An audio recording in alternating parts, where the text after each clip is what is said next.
Good morning વિદ્યાર્થી મિત્રો। આજે આપણે ધોરણ 2 ની અંદર અંગ્રેજી વિષય અને આઈડિયલની અંદર આપણે પૂરીશું।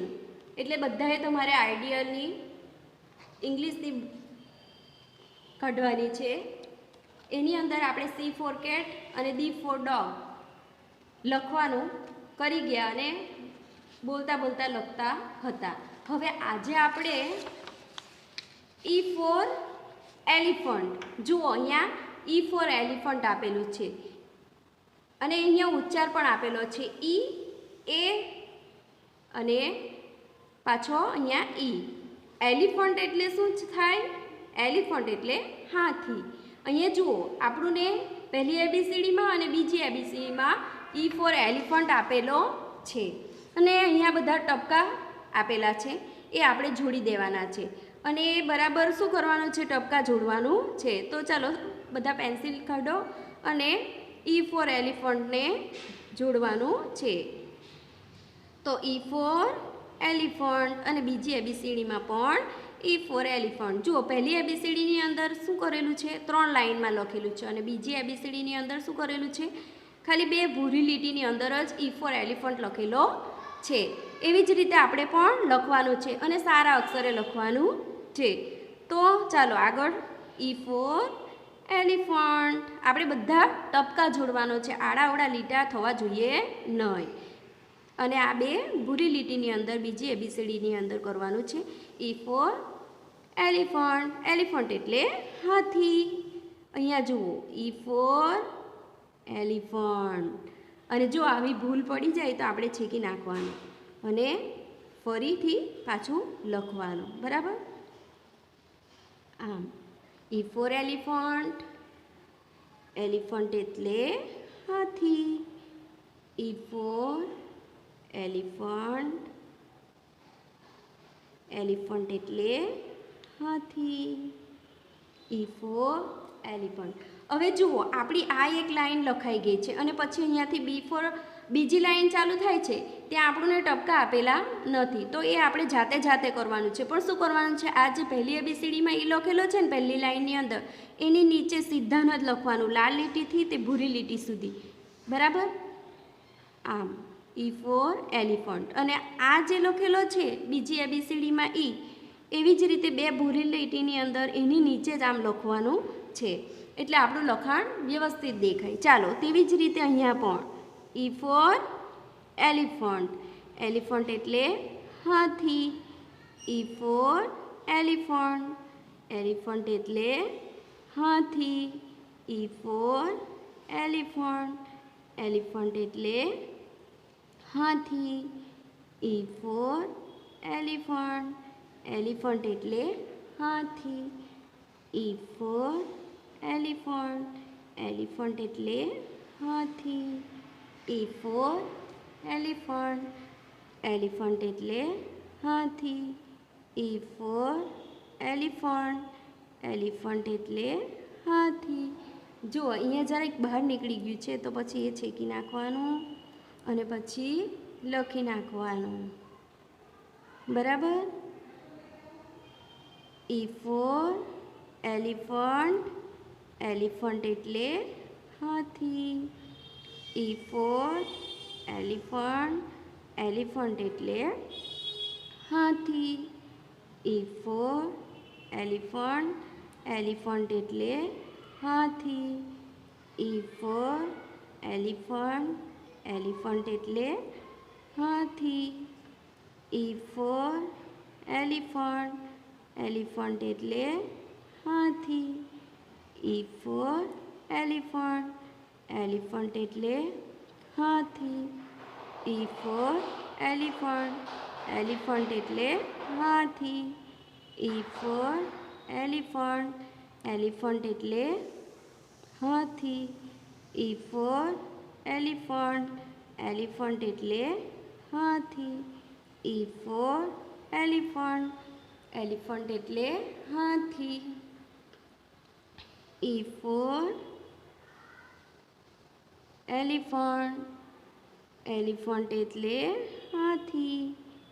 E for elephant. એલિફન્ટ, આમ બોલતા જવાનું અને લખતા જવાનું, એટલે તમારો E ફોર એલિફન્ટ પાકો થઈ જાય અને લખતા પણ આવડી જાય. આમ ધીમે ધીમે લખવાનું એટલે ભૂલો પડે નહીં. E ફોર એલિફન્ટ, એલિફન્ટ એટલે હાથી. E ફોર એલિફન્ટ, એલિફન્ટ એટલે હાથી. E ફોર એલિફન્ટ, એલિફન્ટ એટલે હાથી. E ફોર એલિફન્ટ, એલિફન્ટ એટલે હાથી. E ફોર એલિફન્ટ, એલિફન્ટ એટલે હાથી. E ફોર એલિફન્ટ, એલિફન્ટ એટલે હાથી. ચાલો હવે E ફોર એલિફન્ટ લખાઈ ગયો અને અહીંયા આપણને જે ઉચ્ચાર એ આપેલો છે એ પણ આપણે કરવાનો છે. એને પહેલાં તો આપણે ટપકા જોડી દેવાના છે આ રીતે, બરાબર. ધીમે ધીમે કરવાનું એટલે ભૂલો પડે નહીં.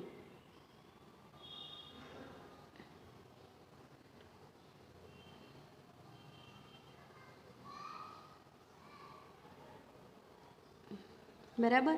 હવે આ બે ભૂરી લીટી આપેલી છે તે ભૂરી લીટીને અડાડીને જ તમારે આ એ લખવાનો છે. જુઓ આ રીતે, બરાબર.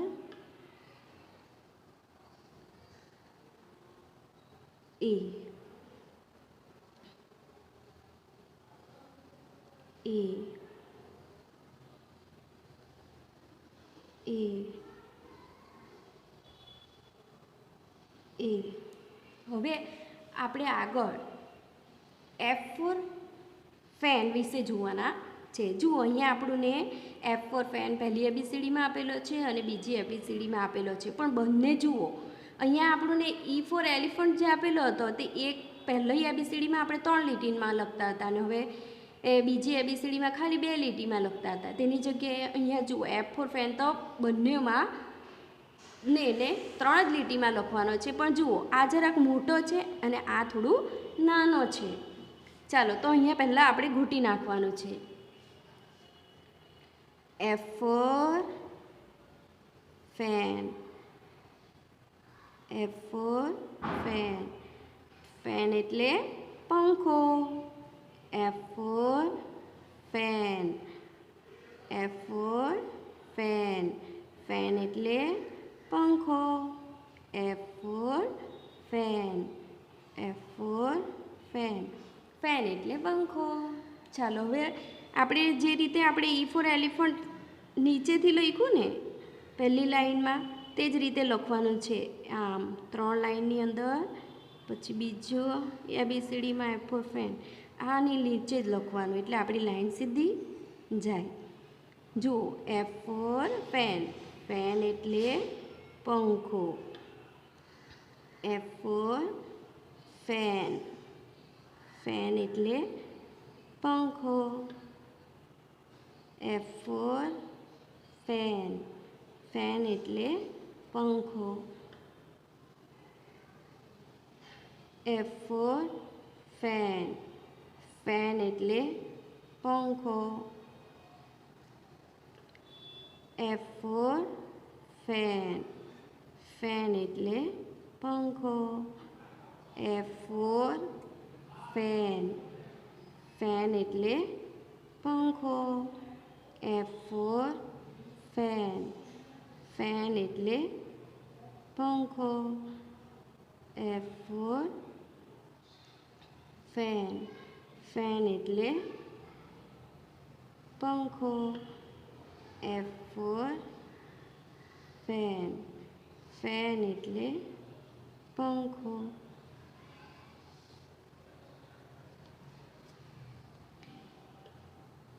F ફોર ફેન, ફેન એટલે પંખો. F ફોર ફેન, ફેન એટલે પંખો. F ફોર ફેન, ફેન એટલે પંખો. F ફોર ફેન, ફેન એટલે પંખો. F for fan. ફેન એટલે પંખો. F for fan. ફેન એટલે પંખો. F for fan. ફેન એટલે પંખો. F for fan. ફેન એટલે પંખો. F for fan. ફેન એટલે પંખો. F for fan. ફેન એટલે પંખો. F for fan. ફેન એટલે પંખો. F for fan. ફેન એટલે પંખો. F for fan. ફેન એટલે પંખો. F for fan. ફેન એટલે પંખો. F for fan. ફેન એટલે પંખો. ચાલો હવે આપણું અહીંયા પૂરું થાય છે. હવે આ ફટાકડાનો ફ અહીંયા આપેલો છે. એફનો ઉચ્ચાર શું થાય? ફટાકડાનો ફ. તો તેને ઘૂંટી નાખવાનો છે બધાએ. ત્યાર પછી શું કરવાનું છે? બે ભૂરી લીટી આપેલી છે એમાં લખવાનું છે. અહીંયા જુઓ, અહીંયા F for ફટાકડાનો ફ. ફટાકડાનો ફ. ફટાકડાનો ફ. અહીંયા ફટાકડાનો ફ. ફટાકડાનો ફ. ફટાકડાનો ફ. તો વિદ્યાર્થી મિત્રો, આજે આપણે અહીંયા સુધી E ફોર એલિફન્ટ અને F ફોર ફેન સુધી કર્યું. હવે તમારે એકવાર ABCD ઘરકામની નોટની અંદર લખવાની છે. ત્યાં સુધી અસ્તુ.